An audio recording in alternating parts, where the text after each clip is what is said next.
కొల్లిపర తెనాలి మండలాల్లో కేంద్ర సహాయ మంత్రి డాక్టర్ పెంబసాని చంద్రశేఖర్ పర్యటించారు. కొల్లిపర మండలంలోని లంక గ్రామాలు పునరావాస కేంద్రాలను పరిశీలించారు. రాష్ట్ర కేంద్ర ప్రభుత్వాలు ప్రతి ఒక్క రైతును ఆదుకుంటాయని అన్నారు.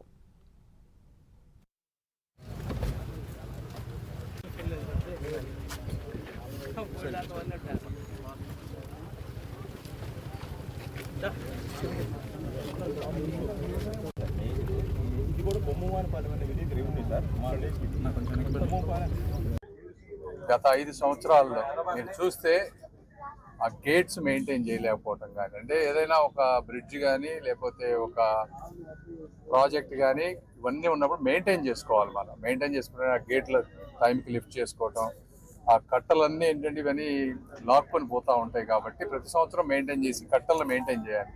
అవి మెయింటైన్ చేయకపోవటం, లేకపోతే ఇసుక మట్టి తవ్వుకొని వెళ్ళిపోవటం.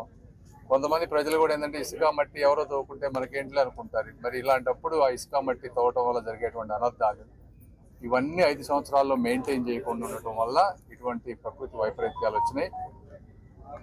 ఇక నుంచి ఇలాంటివి రాకుండా ఎవ్రీ ఇయర్ మేము కానీ మా నాయకులు కానీ అందరం రివ్యూలు చేసుకొని సిస్టమేటిక్గా దాన్ని మెయింటెనెన్స్ మోడ్లో తీసుకెళ్తాం.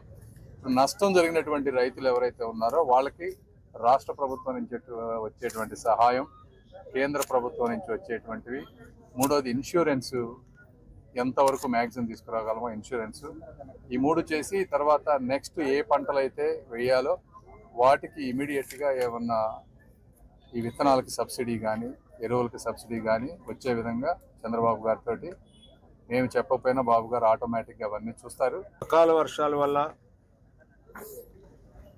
రాష్ట్రంలో అనేక ప్రాంతాలు ముంపుకు గురవటమే కాకుండా పెద్ద ఎత్తున వరద ఈనాటికి కూడా కొనసాగుతూ ఉంది. ఈ సందర్భంగా ఎవరైతే ఈ రాష్ట్రంలో జీవనం కొనసాగిస్తూ ఉన్నారో నీ నా అనేది లేకుండా అందరూ కూడా కొన్ని ప్రాంతాల్లో ముంపుకు గురైన ప్రాంతాల్లో ఇబ్బంది పడుతూ ఉన్నారు.